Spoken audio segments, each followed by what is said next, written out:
I think we should. Wonderful. Good afternoon, everyone, and welcome to today's Climate U webinar. I'm delighted to have with me three colleagues from Kenya who will be presenting today on the work that they've been doing in three different universities. We have Dr. Nyerere from Kenyatta University, Professor Shitandi from Kisii University, and Dr. Muchiri from Kemu from Kenya Methodist. Great. This is being recorded, so if you have any trouble with your signal of your Wi-Fi or you lose connection, we do upload the recordings onto our YouTube channel, and they're also available through our website. Our website is www.climateuni.com, and it should be appearing in the chat for you if anyone wants to take a look who's not familiar with the project. The webinar today is drawing on a number of pieces of work. We're coming to the end of the 3-year cycle of this project. And so there's lots of follow-up material for anyone who's interested. So I'd like to draw your attention to the Kenyan Literature Review, which is online as one of the working papers, as well as more recent working papers 11 and 12, which are working papers drawing on qualitative research conducted in Kenya Methodist University and also in Kenyatta University. And we will have a following working paper from Kisii University, which will go up online. So please do stay in touch with the website, lots of material coming out as we start to get to the end of the project. So this is a 3-year project, and I'd like to acknowledge our funders, CRF, the Global Challenges Research Fund in the UK. And we're working on questions of transforming universities for a changing climate. What does it mean for universities to respond to the climate crisis? And one of the things that we're really looking at is the question of participatory research. And my colleagues today from Kenya will share lots of their findings and their reflections on the participatory research.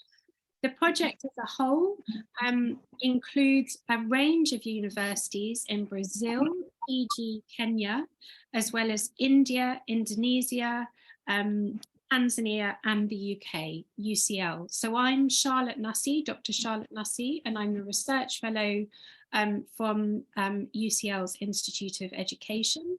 And I'm delighted to have with me my colleague, Dr. Kaori Kitagawa, who is also from UCL's Institute of Education. UCL is the lead institution, and we also have with us today our principal investigator, Tristan McCowan, who hasn't got his camera on but is watching along, and it's great to have lots of you in the audience too from the broader Climate EU family. So welcome to those of you who participated in the research. It's great to have you with us, as well as those of you who've come to hear more who are perhaps newer to the project. So without further ado, I'm going to hand over to Dr. Nyerere now, who's going to share her screen and her presentation with you. And I will... Can I sit down? Sorry, Professor Shitandi? Yeah? Oh, okay. Okay. Yes, it's a great pleasure. We're looking forward to hearing everything. If you do have any questions, please do put them in the Q&A function or in the chat function. If we can answer them in the chat, we will. So Dr. Nyerere, welcome. Thank you very much, Charlie, for that. Trying to put this in presenter mode. Okay. Thank you very much, Charlie, and thank you everyone for joining us. As Charlie mentions, this is a project that is multi-country, but today the webinar is going to focus on the activities in Kenya, and particularly the case studies that we have undertaken. I will be making this presentation with my colleagues, Professor Shitandi and Dr. Mushiri. So just an overview of what we've been able to do over the 3-year period of the project. We've had 3 activities. One of them is the participatory action research activities, which involves stakeholders from across the board, those who are interested and those who are involved in climate change and education in Kenya. We also have had a survey seeking to understand and to get information on students' experiences regarding climate change, teaching, learning, and research. We also did qualitative case studies, 3 qualitative case studies for each of the participating universities, KU, Kisii University, as well as KEMU, and these are the cases that we will be speaking to today. So just to bring you up to speed, I know that part of this information is already available online, and we have talked about this in other webinars, but just for those who may be joining us for the first time today, we did organize our research through a PR activity, which involved a stakeholder engagement, and the stakeholders involve stakeholders from the university, government, as well as the civil society and communities at large.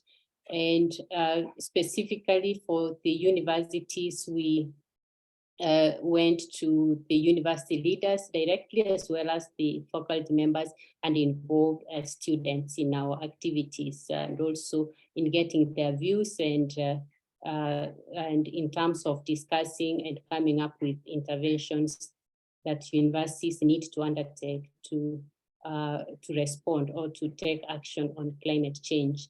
So for the government, we went to the central government, which we targeted through the Ministry of Education, and also parastatals like the Commission for University Education, which is key in regulating university education, but also parastatals including the National Environmental Management Authority, which is key in matters environmental management in Kenya, but also being a government that is also devolved, where some functions are devolved, we targeted county government. So for each of the 3 universities that we, or the 3 separate participatory action research groups that we organized, we did have representatives of the county government, the national government, as well as other groups that are interested, the community and the civil society groups. And all these came together to define and come up with interventions that institutions, or the 3 different institutions, can implement for this purpose. So the group members held discussions over the period of first and into the second year, looking at different interventions, possible interventions, but also bearing in mind that this is a project. So we targeted interventions that we could pilot within the project period. And for the 3 different groups, a curriculum was picked as one of the interventions that universities should focus on, considering that through teaching and learning, universities are able to reach thousands of students in each year. So we had a review of curriculum in the 3 universities. Different courses were reviewed. At Kenyatta University, we reviewed a program that is offered to all final year students, the Growing Leaders Program. Kisii University developed a completely new course on climate management that is offered to all students. And also Kenya Methodist University reviewed 2 courses, one of them the environmental science course and also the environmental health science course, so that all students can have can be exposed to some content on climate change, as it were. So besides that, we also came up with complementary greening activities, partly to also have universities take action as institutions, but also to provide more like labs for the students learning this information, so that we have actions by universities where students could learn from, but also take action within universities as they take action in their communities as well. So at Kenyatta University, we have established the KU Green Education Hub, and this hub essentially brings together the various students' clubs at the university to work on matters climate change, be it advocacy, research, and they have developed various materials that would support teaching and learning on this. Part of what the students do, they have what they mark a Green Education Day on campus every month, where they have all sorts of activities from sports to seminars that enlighten them more on climate change. At Kisii University, there are low carbon energy initiatives that my colleague will also talk about.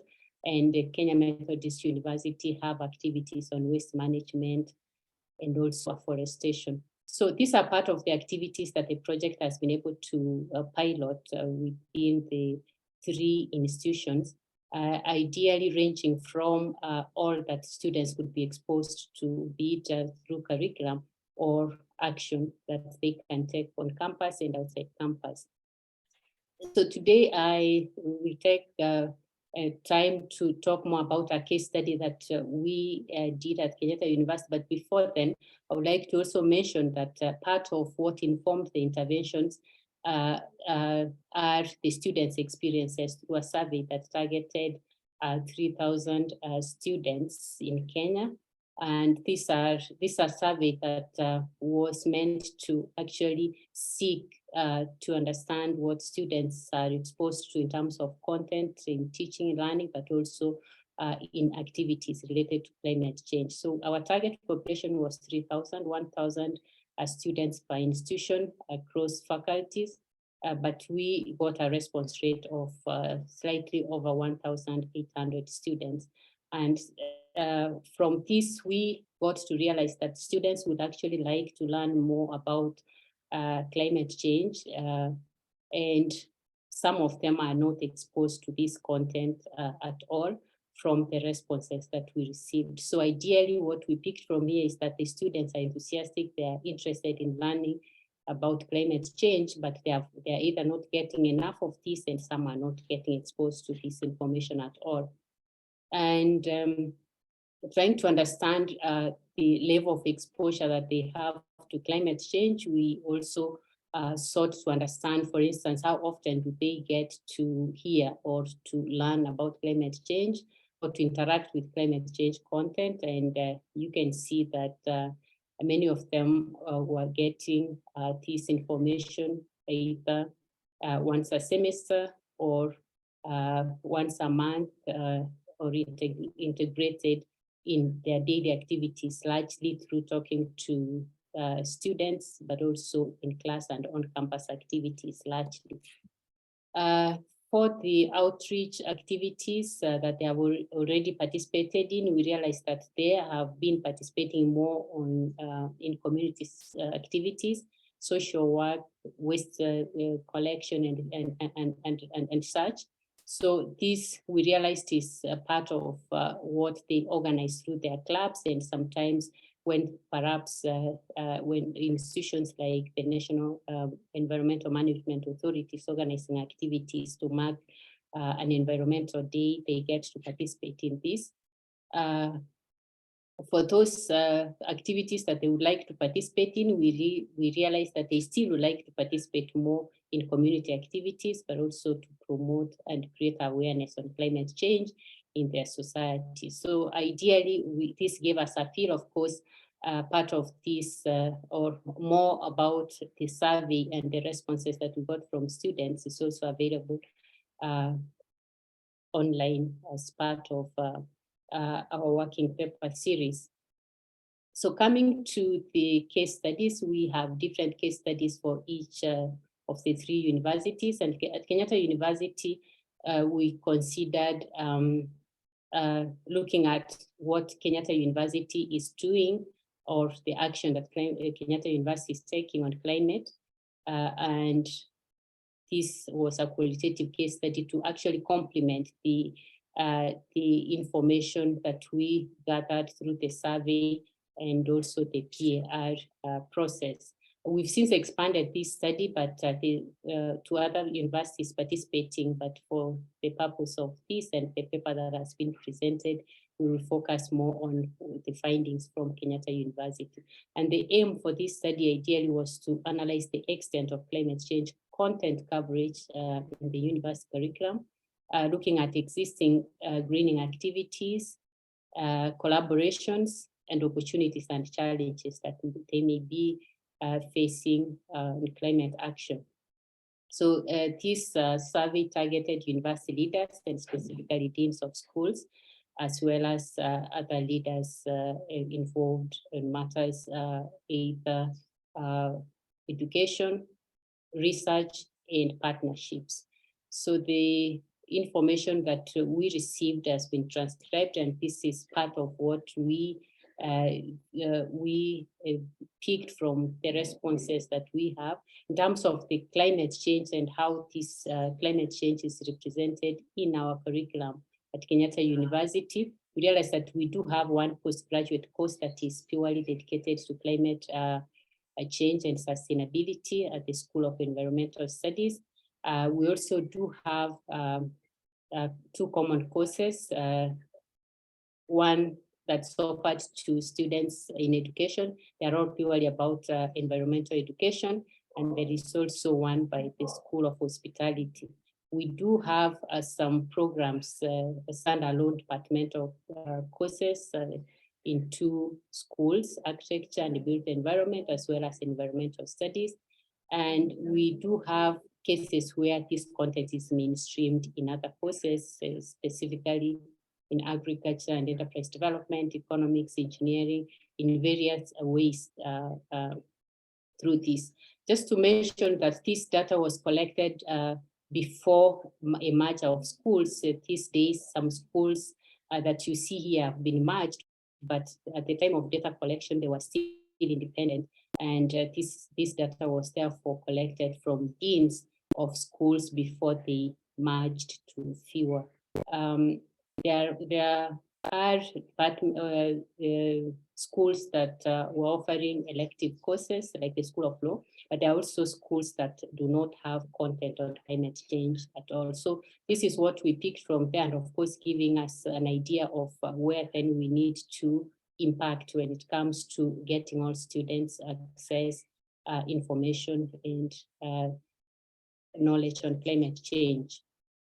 So for the campus greening activities, as I mentioned earlier, we do have some initiatives by students with community afforestation initiatives within campus and also outside campus. We do have climate resilient development and planning for the School of Architecture, for instance. When they're planning the current plans, they tend to take into consideration the climate resilient development activities, and also the waste management, where students, clubs are specifically engaged in community sensitization on sustainability issues by faculty members, as well as students clubs, and also themed awareness walks and the eco tournaments for the students, specific activities, some of them under the project now, but still the different clubs have had these activities even before the project came on board.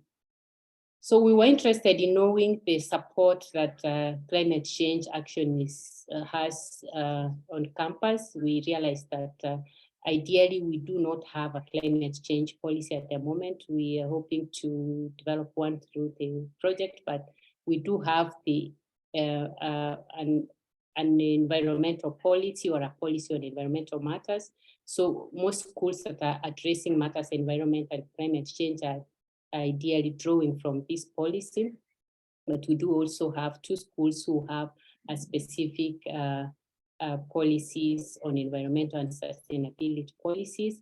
But also we wanted to see what else is available out there. The landscape is shows that there are policies on climate change at the national level, only that at the institutional level, and this for many institutions we have not benefited much from drawing from the national policies on climate matters. We're interested in knowing how the KU is working with other institutions on this.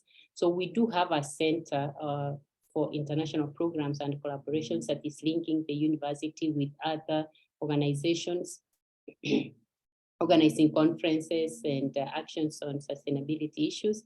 But also we do have collaborative conservation efforts between schools and government agencies. We do have students collaborations on matters climate change and environmental science. We do have, in some cases where we have guest speakers talking to students on matters that relate to environmental matters largely, and also now currently on climate change, especially with the introduction of content on climate change in the Growing Leaders curriculum. We do have guest speakers talking to students on this. So ideally, there is an opportunity to collaborate even more. These are baby steps, I would say, and largely inspired by environmental science policy. With the climate change now taking center stage, especially at the national level, the discussions are also the global level. We see an opportunity whereby we will be able to, or the institution can be able to partner more on this, to draw on the supportive policies that are there nationally, internationally, but also an opportunity to review more courses on to include content on climate change, considering that students would like to learn about this, and the fact that there are some schools and some programs that are already offering some content on this. We do see challenges in terms of capacity. We do see challenges in terms of financial challenges, especially when it comes to research, but also we do have a challenge when it comes to, at least from what the deans revealed, when it comes to reviewing or introducing completely new curricula. Sometimes it takes quite long to get it through the process. But these are challenges that can still be overcome if we are to see a change and if we are to create more impact of universities in terms of addressing climate change. I will stop there for now and invite my colleague, Professor Shitandi, to also take us through the case of Kenyatta of Kisii University. Thank you very much, Dr. Nyerere. As Dr. Nyerere has elaborated on aspects of the broad considerations which we all had. First of all, my apology for not showing the video, but it's the low bandwidth from this part of the country where we are in. So at Kisii University, we also had a few activities which were ongoing, and some of them entailed development of a curriculum across the entire university. And this aspect has gone on very well. We also looked at aspects which were linked to instituting solar panels and improved charcoal stoves within communities. And this also went on very well. And we also had a component of charcoal briquette machines. But for the purpose of today's webinar, I would like to highlight what we were doing. And this was linked to exploring carbon literacy levels among the smallholder farmers as a climate change strategy. Maybe the next slide, please. So as a background, the project which we had at Kisii University sought to establish information needs of smallholder farmers in relation to aspects of carbon emissions. And what we did and we were aiming at was to come up with a carbon literacy training program, which would be able to meet the needs in the context of improving productivity of farms. Kisii University happens to be located in a fairly rural area, and in terms of livelihood, most of it rotates around farming. And so we came up with these research questions which are highlighted there. One was linked to what the understanding of climate change on farming activities and productivity was within the groups which we were working with. There was an aspect also of seeking to establish information needs in relation to climate change and farming productivity. And then we wanted to make this connection and see how the information which we were going to get could be used to design a carbon literacy program for continuous learning, so that the community could benefit from these in as far as addressing the challenges which they were facing due to climate change.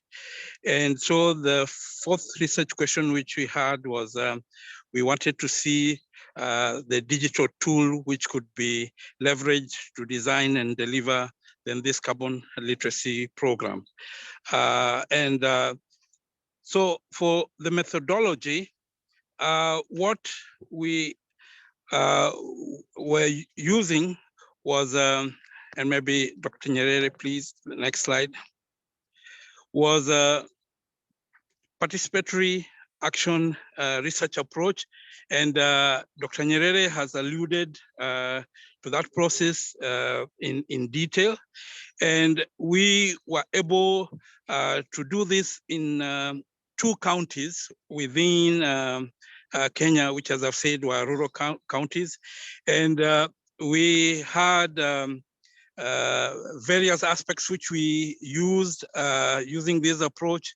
We had questionnaires, we carried out a survey, and we were also able to borrow quite a lot from the input which the participants were able to give us. In terms of findings, one of the aspects which became eminent was that access to information linked to climate change was not very much available. And this was not something which we really expected, but we also learned that within that, the community members had coping strategies whereby they were able to realize that climate change was affecting them, but in terms of accessing information, that was a challenge. Another finding was linked to patriarchal culture within the rural communities. The culture is such that a lot of emphasis is given to male headship, and these tends to affect, despite the fact that many of the people who are participating and who are engaged in small-scale farming happen to be ladies. The patriarchal culture affects many decisions which they would wish to make. Income levels is also a component which we found can affect them, because many of the activities which then they are forced to carry out are linked towards aspects of enhancing their income. There are other aspects which are highlighted there, ranging from gender, education level, and the small holder farmers' understanding of climate change. Erosion is becoming a problem within the area, which was not something which was very common, and aspects of mass wasting, where we have complete land shifts occurring. The other findings which we were able to get are linked to unpredictable and erratic rain changes and difficulties in planting and harvesting times. Next slide, please. So in conclusion, what we did was we were able to identify information needs through the participatory action research groups which we were involved in, which could be useful towards building climate change resilience. We also found that these resilient farming practices, which became evident from especially indigenous knowledge, could provide a strong basis which we could then use to develop a digital platform. And therefore, we are of the view that small-scale farmers can be enabled to access information on aspects of climate smart farming practices. And as you can see, even in the picture there, we've had a chance to continue meeting them.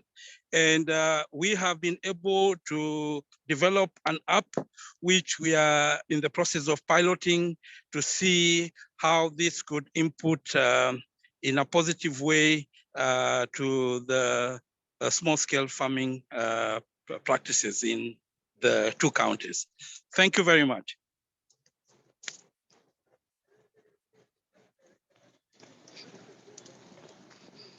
Thank you very much, colleagues. I will take over from where Professor Chitandi has ended. My name is Dr. John Mushiri, and thank you for my colleagues, Dr. Nyerere and Professor Chitandi, who has preceded me in terms of presentation. I want to go ahead and give us the work done at KEMU, the Kenya Methodist University. And we are going to focus mainly on the qualitative study. But I want to also mention at the beginning that the university, like highlighted earlier by Dr. Nyerere, has also engaged in various participatory action research activities that include engagement with the schools within our community to bring enlightenment and also enable kids who are growing to appreciate the use and the work that changing climate will have for the present time and also for the future. So we engaged in tree planting and restoration. Within the university, as mentioned, we have dealt with mainstreaming climate change through our curriculums. So a review of existing curriculums, but also in future, we anticipate that this will be handled and incorporated in all programs that will be initiated. We also involved in waste management within the university. And here we're thinking about composting, waste so that we avoid a lot of the waste that have been created has ended up either being dumped or burnt. And so we are trying to manage a situation where we segregate the waste, decompose some of it so that it can also become source of manure and fertilizer, and also use it to support some of the systems that we have within the university, including the environmental clubs that the students are engaged in.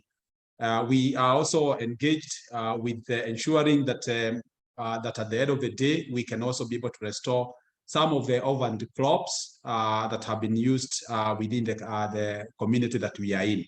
Having said that, allow me this afternoon, therefore, to focus on the indigenous, the qualitative study, which focused on the role of indigenous knowledge in climate management. And we set to do this because we are in an environment, in a rural environment, and we are mainly surrounded by one major community, the Meru, which transcends through 2 main counties, the Meru County and the Tharaka County. And we focused on a particular leadership group, the Jorin Cheke, which I will describe a little bit by saying that this is a Meru traditional group, which is of leaders, which has existed over a long period of time and was initiated to be able to bring the community together, to be able to manage what the resources the community has, to be able to arbitrate where there are issues that need arbitration. And so in this particular study, we wanted to understand whether this opportunity of leadership can be used to bring to the community this very important subject of climate change, and where we can build on to see how best it can be able to help the community start the times that we are in, and also maintain itself for the future. Next slide, please. So the questions that are here, we wanted to see where the culture, what the contribution of the culture. We wanted to see whether the community appreciates issues of climate change, and we also wanted to see whether the leadership can offer that, that platform for engagement. Now, generally in Kenya, we have over 40 communities, and particularly, so our focus in Meru is just a sample of what may end up becoming important. And the Jorin Cheke is a set of council of elders, which is established among the Meru community, and which has a clear structural organization, and which is highly respected among the community here in Meru. So what you see in the slide here is an existing shrine, which is within Meru, and is a natural conservation site. And the Jorin Cheke themselves are elders who have been selected within the community, and they're engaged in various activities. One of them is conservation. And in conservation, they are entrusted as the trustees of the community land and resources. And among those resources include water, land, forest. And so they manage how these resources are utilized.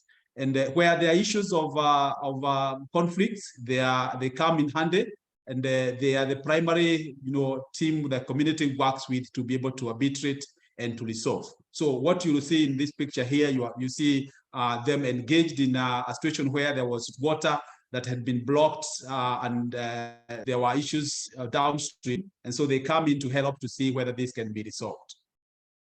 Next, please. Next slide, please.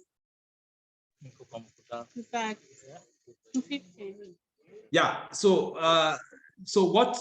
Because this study is already published in the as a working paper in the Climate U website, so you can read much more details of how we proceeded, the selection, the use of interviews, engagement with the elders to understand what they do. So what we found out is that one, as a community group, the Jorin Cheke are highly regarded and respected.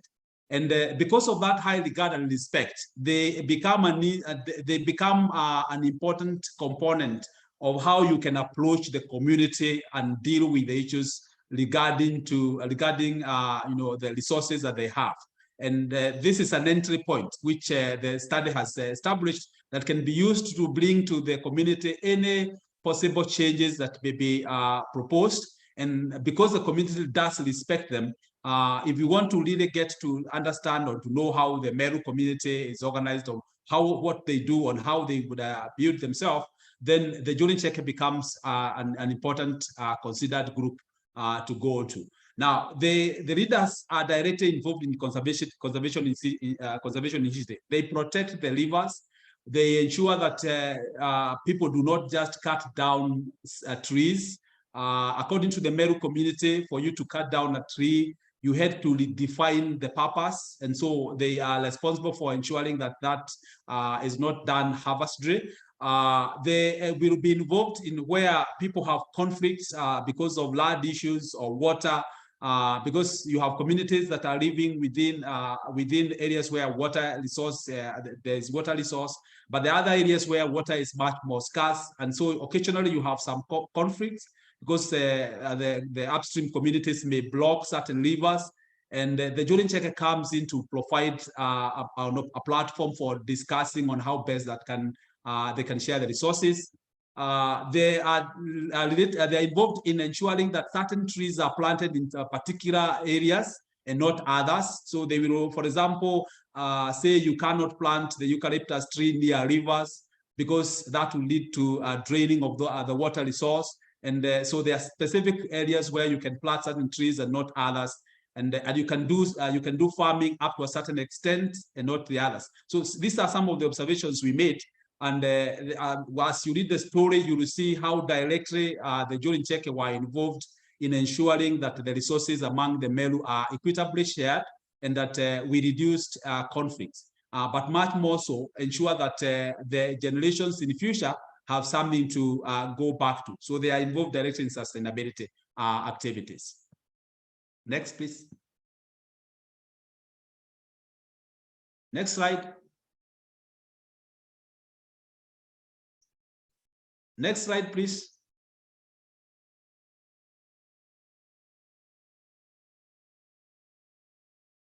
Can I be heard? You can, Dr. Mushiri. There we go. Very good, thank you. So some of the I think the slide before that, I should be able to see the slide before that, please.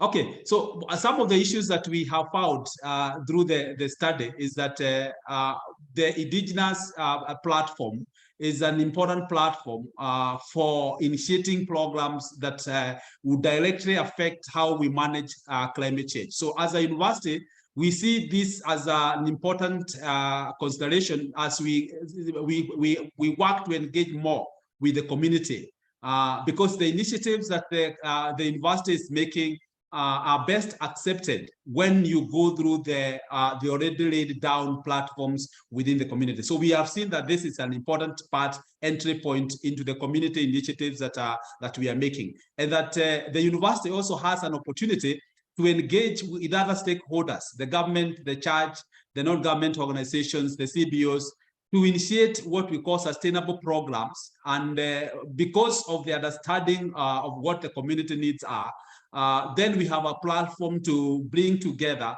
these organizations, these stakeholders, and lead more to interaction with the community, which will allow the university to, the university to contribute more to the community in a manner that the community can directly accept because they see it as part of what they are already doing. So in conclusion, so the next slide, please.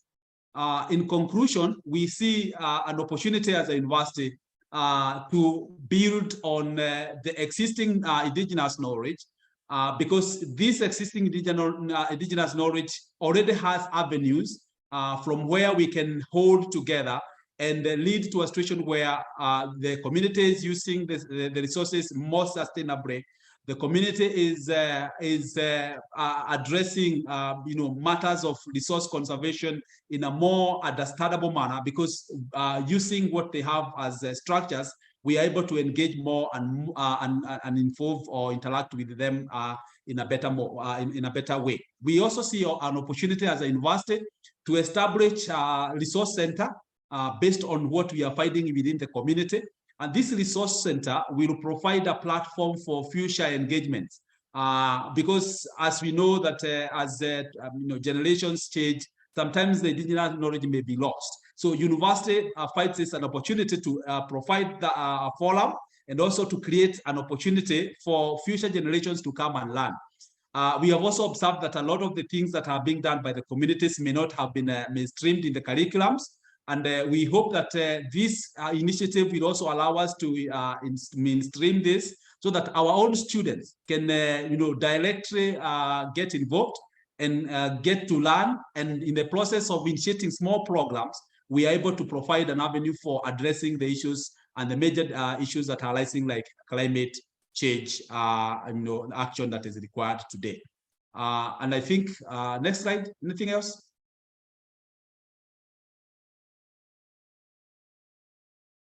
Okay, so I think that's what I want to say for today from our end.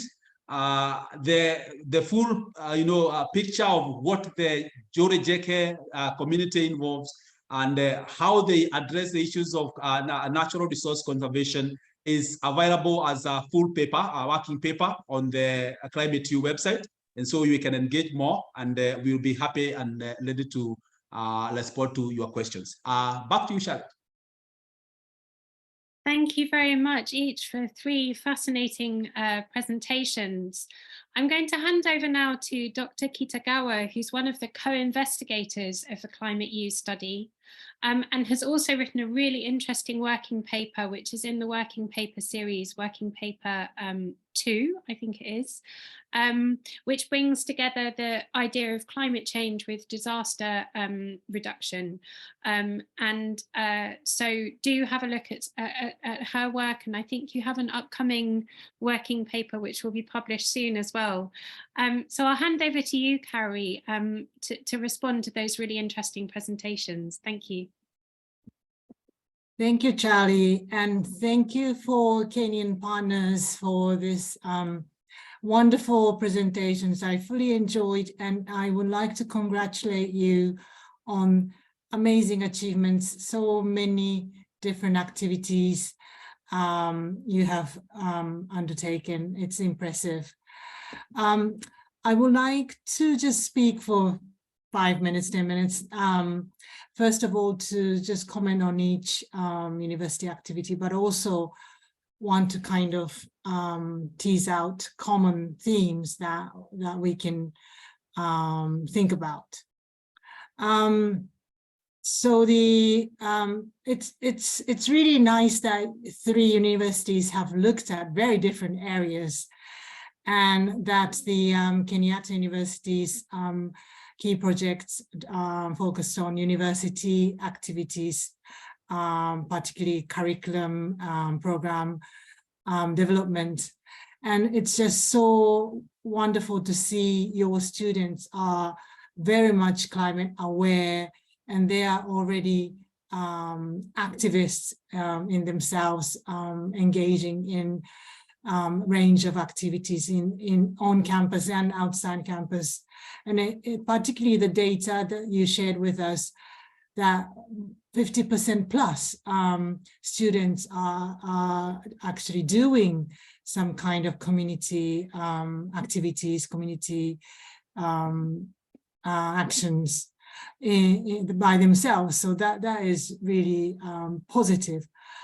I was just wondering, maybe later you could comment a bit about if you heard anything on a little bit negative feedback from them, because I've just been hearing here in Japan that some young people are very worried, this thing about climate anxiety. And if you have any signs of those, I was keen to hear that. Kisii University, it's such an innovative program on carbon literacy. It's really a great opportunity for farmers to engage in this kind of program. That was really interesting to hear. Similarly, Kenyatta Methodist University's waste management practices that really demonstrated the significance of the role of indigenous knowledge in climate action. So moving on to my common themes, inevitably we have to talk about participatory action research. I'm really interested to hear, well, PAR comprises participation, action, and research. And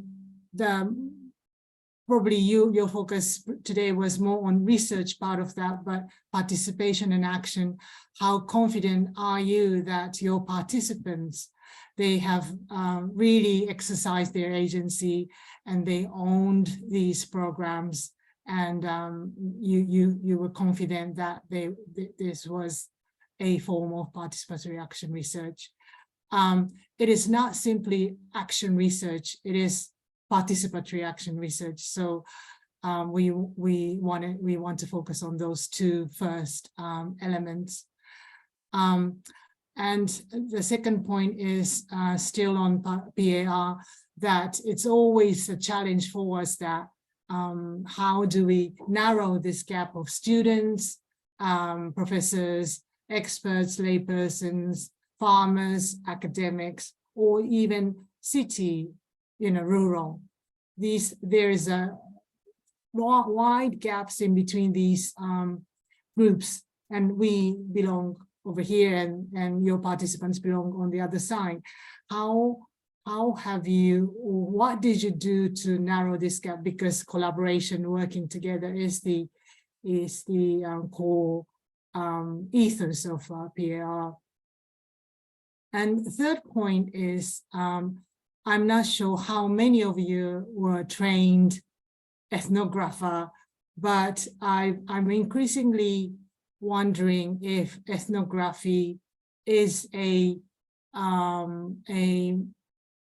I have to be careful, but perhaps one of the most effective methodology in undertaking climate justice research, or PAR usually are undertaken by ethnographers.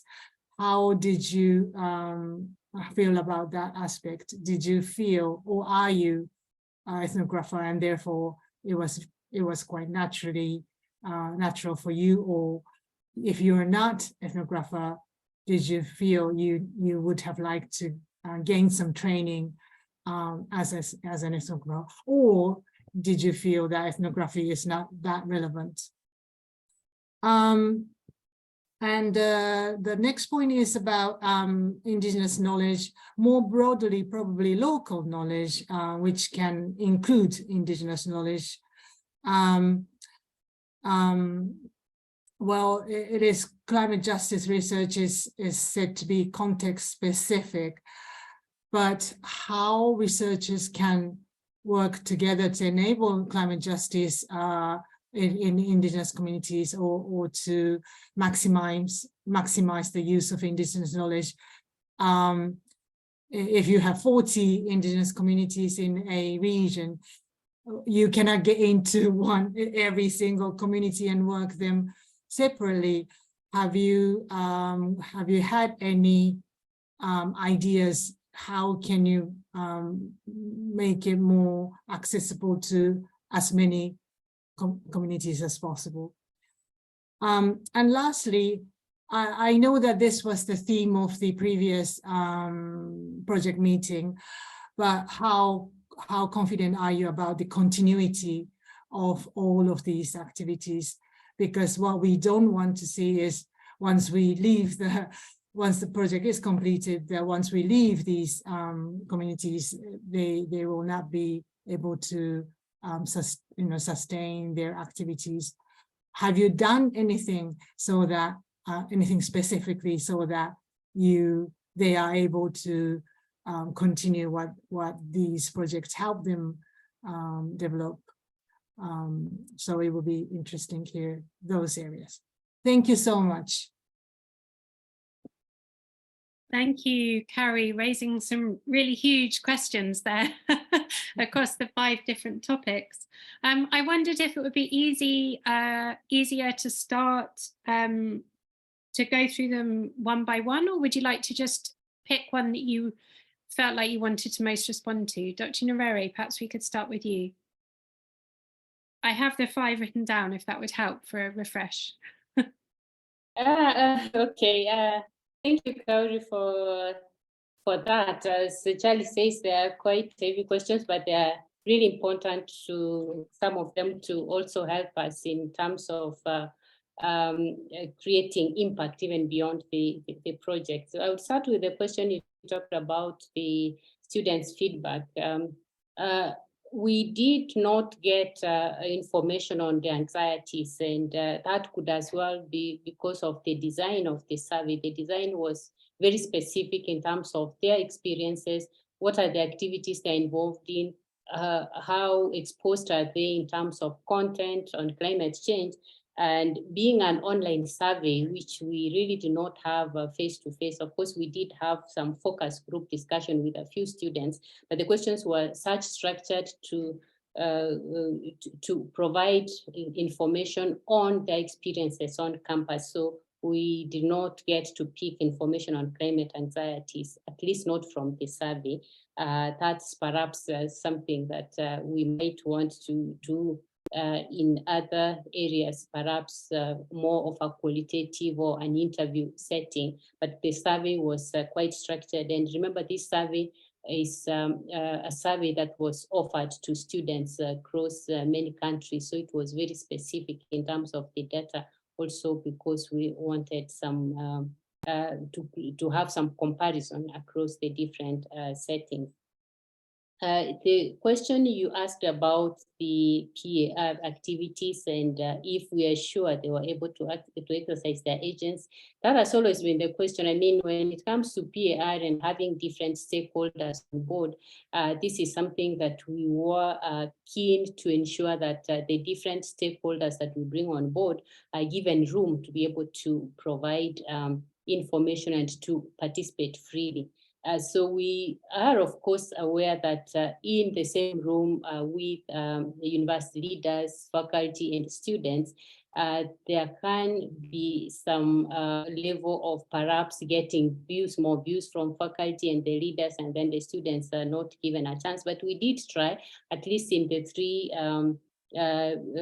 forums that we had, and Dr. Mushiri and Chitandi will comment on this, we had various or diverse ways of getting the participants to participate. This, it was not always about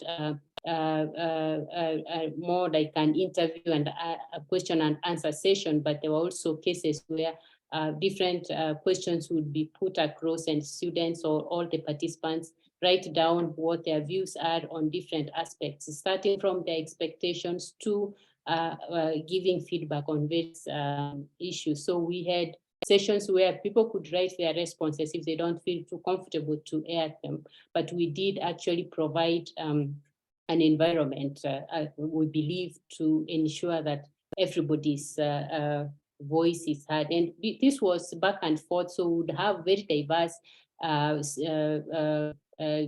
suggestions regarding the interventions. For instance, from the university, we would always think about curriculum and what happens at the university level.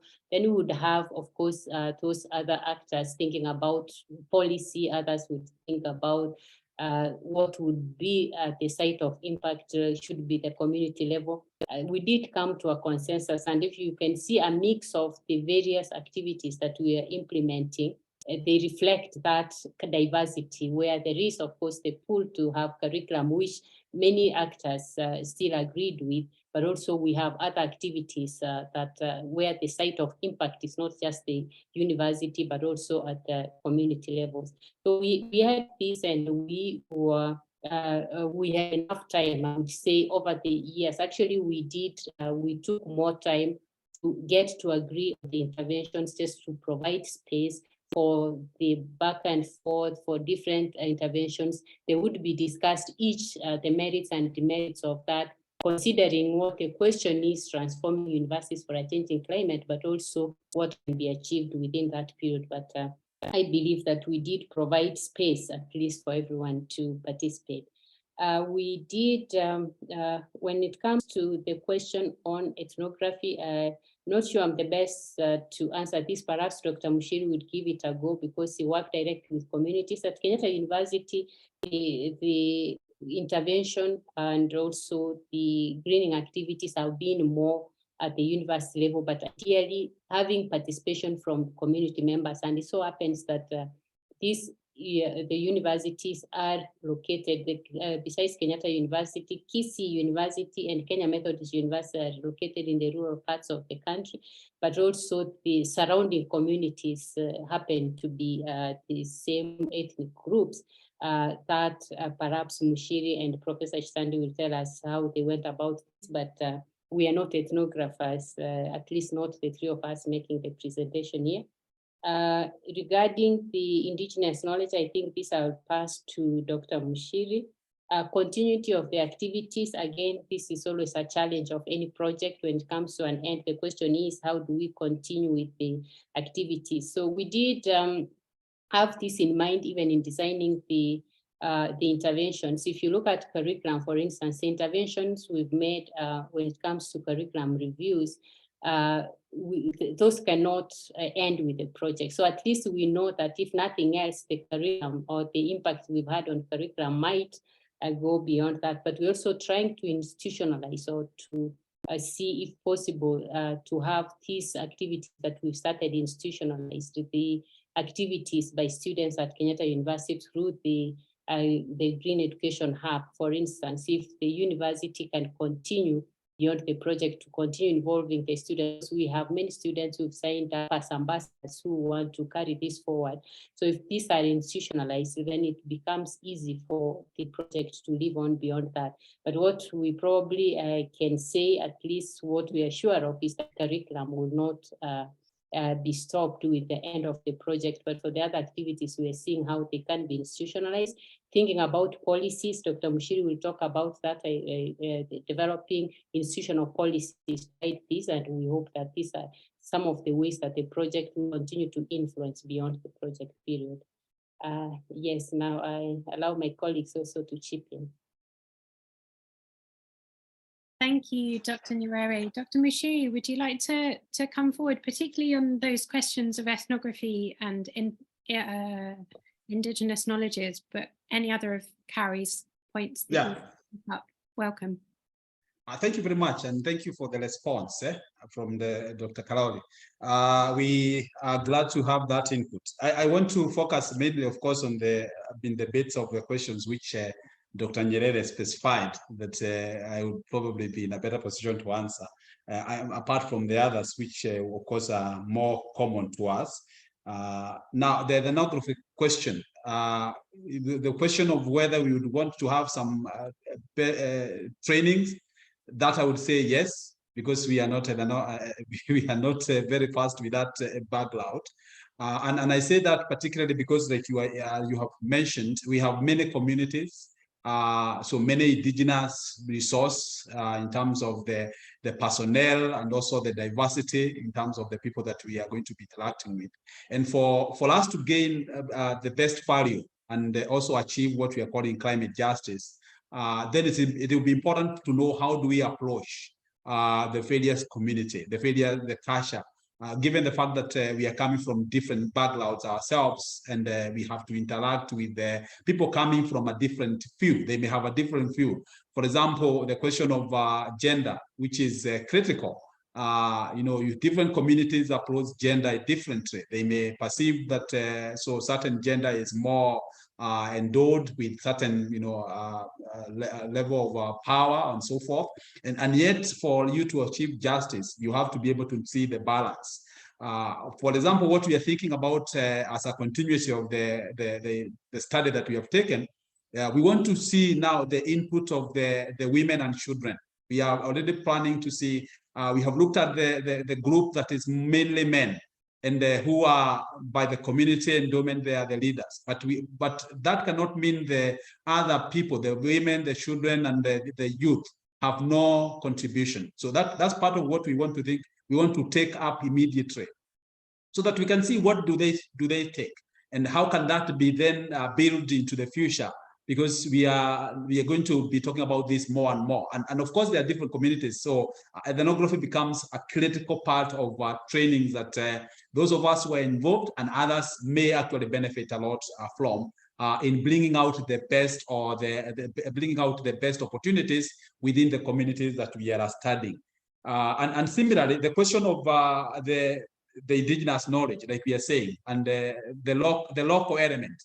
Now, the benefit of the local element is like I said earlier, is that now when we approach the community within where these things are happening, where they're having shortages of rains, where they're having flooding, then they can relate with that very quickly. And so it becomes much easier for us to design programs or to design interventions that they can appreciate and they can accommodate. So I think the indigenous knowledge component is critical in approaching the subject of climate justice, and also, of course, climate resilience, where communities may have a different view of how they would want to cope with the scenarios that are evolving. So I think this is critical, and I think that we should be able to optimize these opportunities. And from my own particular point of view, the interaction with this qualitative study has basically opened up my thinking in terms of how do we approach the things that we want to bring to the people. It is much easier to go to the people and work from there. Again, learning from the participatory action research, where when the people propose the way you want to handle it, then you can easily now institute the programs that the programs can learn, and they have a chance of growing into the future. I want to also mention the issue of continuity, which is a question that was asked. How do we continue moving forward these programs? Like Dr. Nyerere says, the discussion about the curriculum is that this would outlive us if it is instituted mainstreamed. It would live beyond the period where we are instituting this program.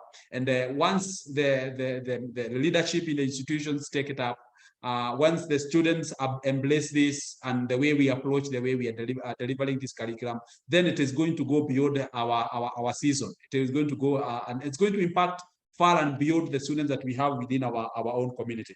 And also the other element is now that we have understood what is happening in the local levels, the local community and the local government organizations, we work with them, like I mentioned earlier. We build using those we work with those stakeholders so that they may have very many different varied programs, but if they are not harmonized, so that everybody is just trying to implement something on their own, then we may all lose it. But when we bring ourselves together, then we have initiatives that can be adopted by the community, and all of us can participate, and the community therefore will benefit, and they are likely to bring a better outcome. We see situations like our engagement with the students in the schools. The Ministry of Education has programs within schools. And so once we again partner with the ministry, so that it's not just individual programs, there are programs that are harmonized, then we are likely to see a better outcome and a better future for these specific programs. So I think for now, allow me to allow Professor Chitandi to also make some comments. Thanks. Thank you very much, Dr. Mushiri and Dr. Nyerere. And equally, because I think Dr. Nyerere has contributed quite well on aspects which were common, I would just maybe input here and there. And again, as she mentioned, I think Dr. Mushiri and I happen to be having universities which are located in rural areas. So when you talk of ethnography, again, I don't have any specialization in it, but it became evident in our research that the observation of the participants, the interactions in a social setting, as we were endeavoring to do, seems to have some impacts. And as, for instance, a particular angle was also the language barrier, in that we were carrying out our research within the local dialect, which we as researchers, the majority of us were not very fluent in. So we have had to rely to a great deal of extent on people translating to us, and that is not sometimes exactly as it is. I happen to have seen this during some process of translation.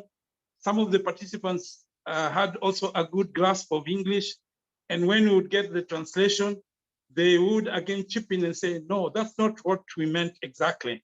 So it means that there is an element of a barrier which exists, and so I think ethnography definitely has an influence. Again, as part of our efforts to share part of our research, we had to do this in radio stations, and the radio station were broadcasting again in vernacular language. So these are aspects which one has to take into consideration. In terms of continuity, my colleagues have mentioned it. We, like us, we are also going to rely heavily on the new curriculum, which we want to mainstream across all disciplines. So we see the possibility of these forming a good basis of continuity. Again, in one of the terms which we had, I mentioned that in Kisi, we realized that we didn't have an environmental policy within the institution. And so we decided to deliberately make an effort to come up with a policy document. And my colleagues will know that we want to structure these across the highest organ, policy organ within the university, which we refer to as the council. And once this approval is got, we see a very good basis of continuity in that aspect. And so I think that's what I would input, that of course, the PAR, we got to realize it also has its challenges, but we tried to cope with these. The aspects of diverse perspectives and values sometimes made it difficult to arrive at a consensus. So in some of the forums, then we had to try and see how to move around that then what could form the consensus. If you're thinking especially of inputs which are originating from indigenous values, which the participants felt very strongly that were applicable in aspects of climate change, and which there was diversity. So that's some of the things which I could input at this moment. Thank you. Thank you very much. Thank you very much. Carrie, would you like to come back on any of those points? Well, let's hear from Flo. I'm aware of the time. Shall we? I would like to listen from the participants as well. Okay, so we have one comment in the chat which I think is useful, from Eric Deche, who says, on this issue of continuity, I think the creation of the Education Hub at Kenyatta is an attempt to ensure that the programme continues after the project comes to an end. Dr. Nyerere, I don't know if you want to mention a bit more about the hub and the ideas for the future of the hub.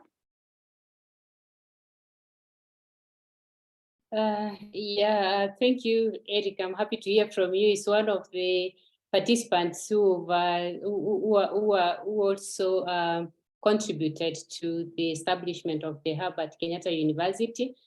So the hub, ideally, at the moment, yes, we do have a space at the university, which means that activities can continue to and at the moment, we have a website for the project. Perhaps Jeremy can share that. It's a website that is trying to highlight what we have achieved over this period of time. But the essence of having this hub is to put students at the forefront in taking climate action, looking at their responses from the survey, but also their involvement at the PRG process. We realize that there is space for the students, and we do know that this is something that needs continuity and sustainability. So students would naturally bring that sustainability effort to that. So the hub is a kind of a forum that allows students to co-create the knowledge and to have or to disseminate this knowledge in ways that the young people understand better. So if we are going to teach climate change content, we realize that part of what we need to do is to communicate it in a way that it would create impact, and how better to get to that unless we actually have the voices of the students in that. So they are creating videos, art materials related to climate change, and they have a way of communicating that we want to integrate into the teaching and learning process. So having them take the forefront in co-creating the teaching learning materials, but also participating in advocacy and the climate change awareness efforts. So we have these diverse activities. They have sports, but they also have seminars, they organize seminars through which then they talk to their peers, and we hope that these activities can be expanded. So what we are thinking is if we are able to partner and get collaborations beyond what we have currently, then we should be able to also have these students impact their communities directly. That's what we are looking forward to. But at the moment, there is an office space for the students. Some of them, I see them present here, the ambassadors in the project.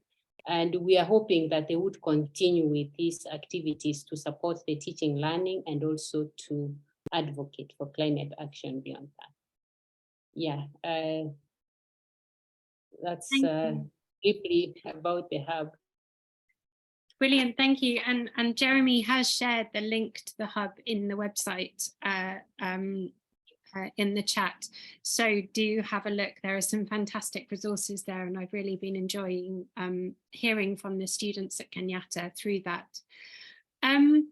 We have another question in the chat from a colleague at the Federal University of Western Pará in Brazil, who asks, what are the main barriers found in implementing the discussion of changing climate in the university courses? Do you think that the implementation is one discussion necessary to be made at the university, considering climate change or sustainability?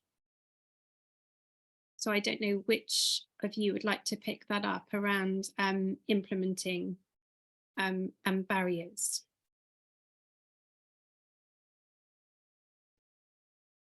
I could input from the KISI perspective. One of the challenges which we faced was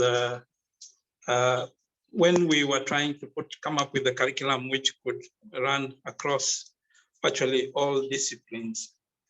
There are a number of disciplines within the institution whereby people really want to protect aspects of what they perceive to be unique to them, and they are often not very willing to accept the introduction of any aspect which they think may touch on their professionalism or their professional areas. And so this was quite a major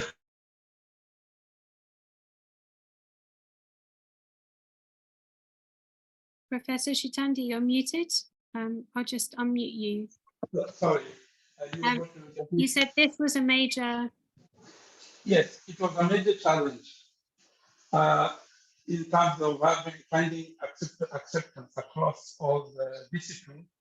And it meant that we had to strike a balance of diluting some of the components which we felt needed to be covered within the content so as to get acceptance.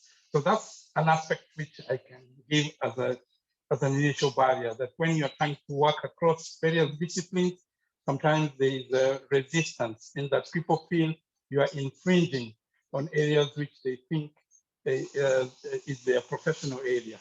Thank you.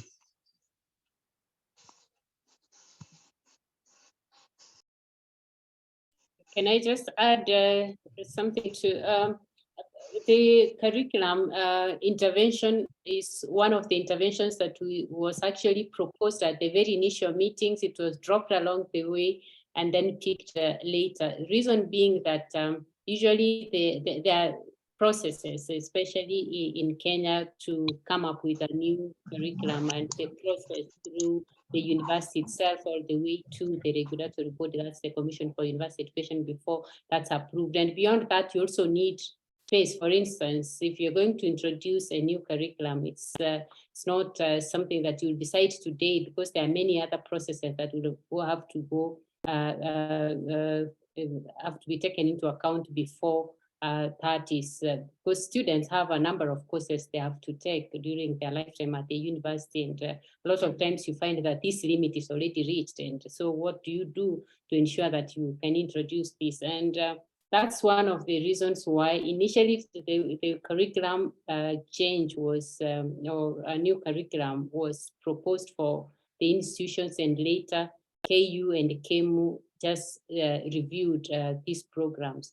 So the initial reviews are that you don't have to go through the lengthy process of approvals, but also you not have to look for space and to have all different disciplines agree before you can roll out that. So what Prof is saying is that sometimes different disciplines view the curriculum on climate change differently, depending on the discipline and background. But we are saying that with the project starting with the reviews, that became easy, and we are hoping that the conversations starting from there then can lead to either new courses or courses reviewed or integrating climate change, and also courses at the other levels as well. So part of what we are doing is that we don't end the conversation at the reviews that we've done, but we are hoping that eventually institutions will see the need to have more concrete programs that are focusing on climate change, that is either common courses or courses at the schools or departmental levels.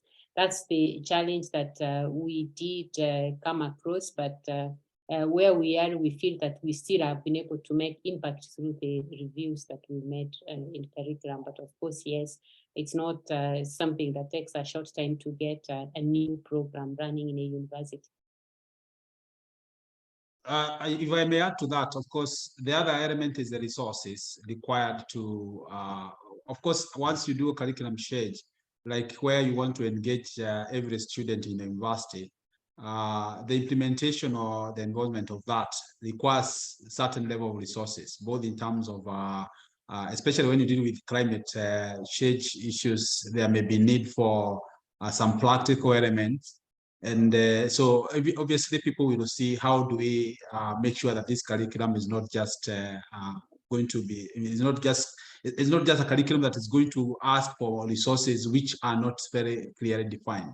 And that's partially why the relevant participatory action research activities, like some of them that we are doing, are linked to what the students can do in class, can also do it outside as part of their practice. That way, you do not necessarily have to look for resources outside what is available within the institution.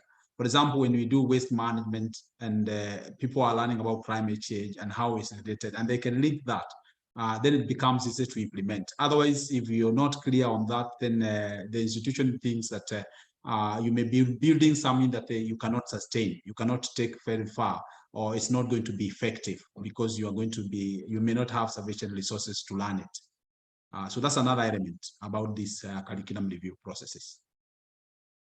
Thank you, Dr. Muchiri. And we also have a comment in the chat from Dr. Mutuma, who was involved in the study as well. Thank you, Willie, for joining in. So other challenges cited in implementing climate change action is around the bureaucracy in coming up with a new curriculum, which Dr. Nyerere touched on, and also the mindset change among the faculty.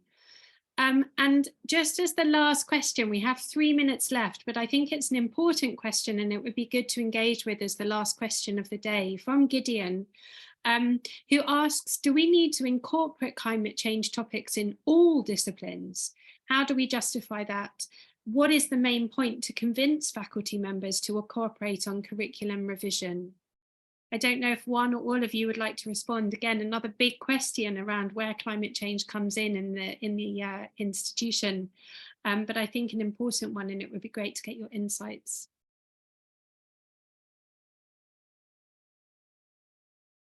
Can I start that? Just to, because I know we don't have too much time.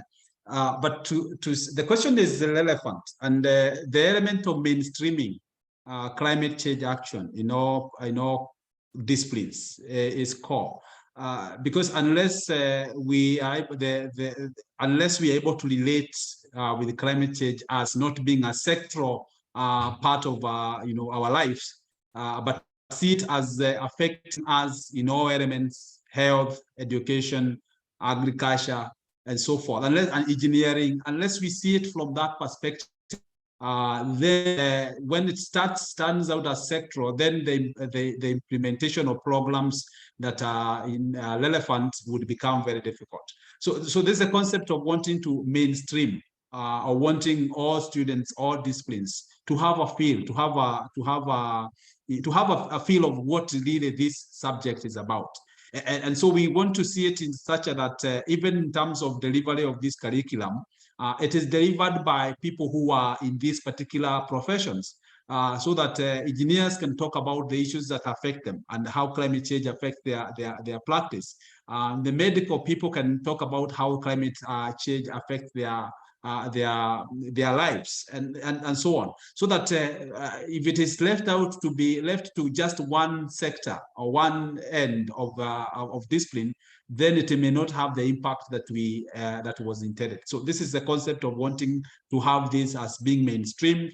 And as long as we can bring like the participatory action element, as long as we can bring on board people so that they can also give input in terms of what would they want centered in these curriculums, how would they want it delivered, how would they want them passed on to the people they are preparing and training, then we would miss the full effect or impact of having this as part of it. So I think the answer to this question is that yes, it would be necessary, but the approach would be bring everybody on board, build on the participatory action processes, see that people understand that the climate change and climate justice is relevant to them, and then we'll be able to have this curriculum implementation becoming easy.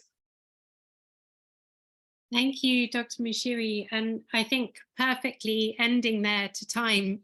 So that all remains now is to thank the presenters and also the audience members for your comments and for your questions. There are lots of different ways to continue to engage. This question of curriculum is a huge one. And there are other papers in our working paper series that reflect on the question of curriculum. So do have a look at our resources page, which Jeremy has shared in the chat, for more detail. We've only been able to touch on some of the ways in which Kenyan universities, as well as other theories and understandings of curriculum, have come into the project. Thank you too to Kaori for your really interesting questions. 5 big things for us to take away from today's webinar and to ask ourselves as we continue to think about the ways in which this project has worked and the kind of value of participatory action research and of holistic institutional responses. Please do join us in early June for the date to be confirmed. We are going to hear from our colleagues in Brazil. Today's webinar has focused on 3 institutions in Kenya. That one will focus on some of our institutions in Brazil. So more details to follow. Do follow us on Twitter if you don't already, both the Kenyan Twitter and the broader multi-country Twitter, as well as the website. And thank you for everyone who said that they would like to get in contact and to work with the presenters in more detail. There is a function on our website where you can email people directly, as well as a contact us function where you can send a question or a comment, and I can make sure that that gets to the correct country team. So thank you, everyone. Good evening, good afternoon. For those of you joining from Brazil, good morning. I hope that you all have fantastic rest of days or restful nights. And we will see you all again soon. Bye-bye. Thank you to you, Charlie. Thank you. Thank you. Bye-bye. Thank you. Bye. Thank you. Bye all. Thank you.